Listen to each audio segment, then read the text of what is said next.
Sir வாங்க. Mister கோடீஸ்வரன். நான் தான். நீங்க? நான் கோபால். இவ என் மனைவி. வணக்கம். வாங்க உட்கார். என்ன சாப்பிடுறீங்க? பரவாயில்ல, ரொம்ப தேங்க்ஸ். ஏங்க குழந்தைங்களை கூப்பிடுறீங்களா? மிஸ்டர் கோடீஸ்வரன், என் மனைவிக்கு குழந்தைன்னா உயிர். அதனால் தானோ என்னமோ எல்லா செல்வங்களையும் எங்களுக்கு குறைவில்லாம கொடுத்த அந்த ஆண்டவன் இந்த குழந்தை செல்வத்தை மட்டும் கொடுக்கல. பத்திரிகையில் உங்க விளம்பரத்தை பார்த்த உடனே இவதான் உங்ககிட்ட இருந்து ஒரு குழந்தை எடுத்து வளர்க்கணும்னு சொன்னேன். நல்ல முடிவு, நல்ல முடிவு. உங்க மாதிரி நல்ல இதயம் படைச்சவங்களால தான் இதை போல உள்ள குழந்தைகளுடைய வாழ்வெல்லாம் மலர முடியும். நான் சொல்றேனேன்னு தப்பா நினைச்சுக்காதீங்க. இந்த குழந்தைகள் எல்லாம் நான் ரொம்ப அன்போட வளர்த்துட்டேன். பெத்த தாயை விட நான் பாசமா வளர்க்கிறேன்.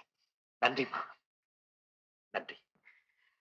என்கிட்ட உள்ள குழந்தைகள் இயற்கையிலேயே ரொம்ப நல்ல சுபாவம் உள்ளவங்க, பொறுப்புணர்ந்து நடக்கிறவங்க, நல்லா படிப்பாங்க. அதுல ஒரு குழந்தையை தேர்ந்தெடுக்கிறதுக்கு நீங்க ரொம்ப கஷ்டப்பட போறீங்க. வேணா பாருங்க. குழந்தைகளா இங்க வாங்க.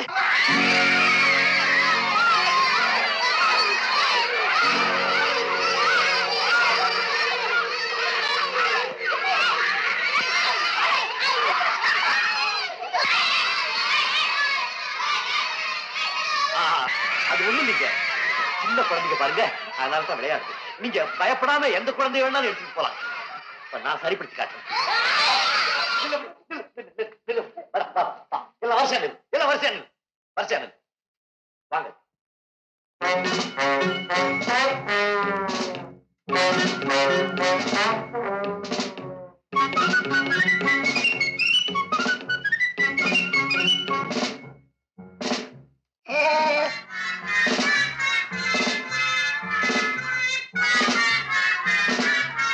என்னங்க, எனக்கு இந்த குழந்தைய ரொம்ப பிடிச்சிருக்கு.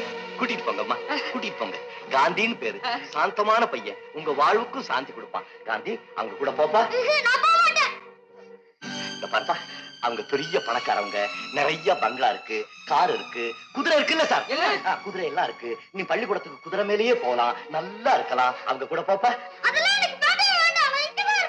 என் ராஜா இல்ல, இந்த அம்மா கூட வாப்பா.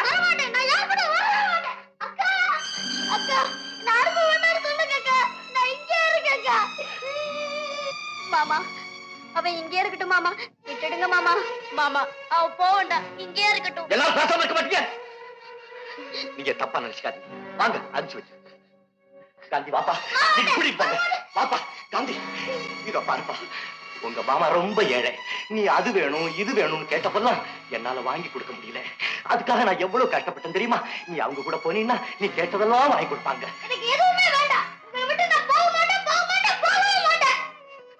போக மாட்டேன்.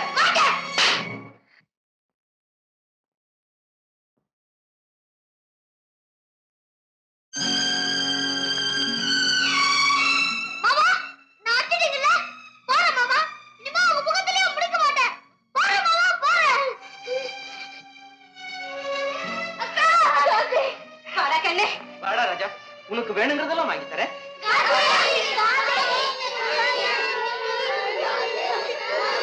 அம்மா நீங்க பண்ணி நீங்க அழைச்சிட்டு போங்க.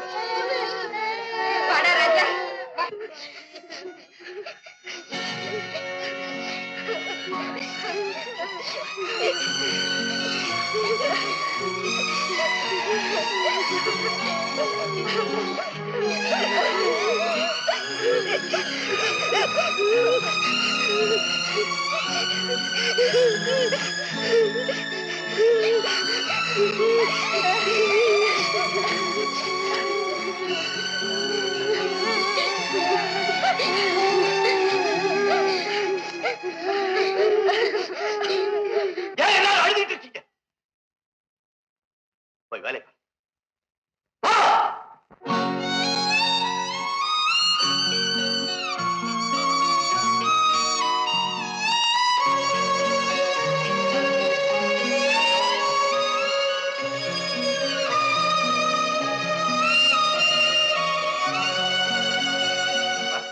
நீ சாப்பிடலன்னா நானும் சாப்பிடாமலே ஆபீஸுக்கு போயிடுவேன். எனக்கு பசிக்கல.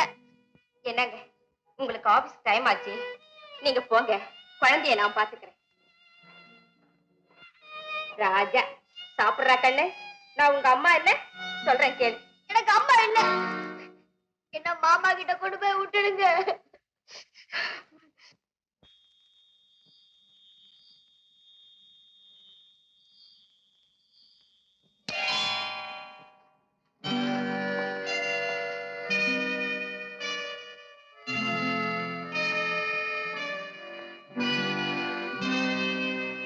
ஏன் எல்லாரும் இருட்டுல உட்கார்ந்து இருக்கீங்க? பேச மாட்டீங்களா? பசங்களா, இந்த பாரு சாக்லேட் வாங்கிட்டு வந்திருக்கேன், எல்லாரும் சாப்பிடுங்க. எங்களுக்கு ஒண்ணும் வேண்டாம். ஆல்ரைட், உனக்கு வேண்டாட்டி போ. அனி, இந்தம்மா சாக்லேட். காந்தி போனதுல இருந்து இவங்க எல்லாம் கவலையா இருக்காங்க. இன்னும் யாருமே சாப்பிடல. நான் செய்ததெல்லாம் அந்த குழந்தையுடைய நன்மைக்காகத்தான். இவங்களுக்கு எப்படி நான் விளங்க வைக்க போறேன்? அவனை அனுப்பிச்சிட்டு நான் மட்டும் சந்தோஷமாவா இருக்கேன்? இந்த பாரு பசங்களா, எனக்கு ரொம்ப பசிக்குது, வாங்க எல்லாரும் சேர்ந்து சாப்பிடலாம். உங்க சாப்பாடு வேண்டாம், காந்திதான் வேணும். காந்தி வரமாட்டான். எல்லாரும் நான் பட்னியா கிடக்கணும்னு நினைக்கிறீங்க, அவ்வளவுதானே? Alright, good night.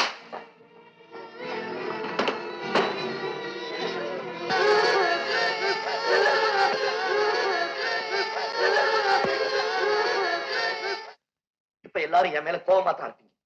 ஆனா இதே சமயத்துல காந்தி எவ்வளவு சந்தோஷமா இருப்பான்னு நீங்க நினைச்சு பார்க்கவே இல்லை. இந்நேரம் காந்தி என்ன செய்துகிட்டு இருப்பான் தெரியுமா? அழகான ஒரு கட்டில்ல அவங்க அம்மா மடியில தலை வச்சு படுத்துக்கிட்டு இருப்பான். அந்த அம்மா ஆறாரோ ஆறாரோன்னு தாலாட்டு பாட காந்தி இந்த உலகத்தையே மறந்து நிம்மதியா தூங்கிட்டு இருப்பான்.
ஏன் சும்மா அவனை மிரட்டுறீங்க?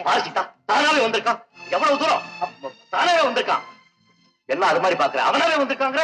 என்கிட்ட ஏன் அதை திருப்பி திருப்பி சொல்றீங்க? நான் தான் பார்த்தேன், நீங்க அவனை தூக்கிட்டு வந்து இங்க படுக்க வச்சத. பாத்தியா?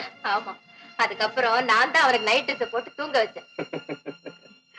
ஆமா சீதா, அறிவுக்கும் அன்புக்கும் நடந்த போராட்டத்துல அன்பு ஜெயிச்சிருச்சு.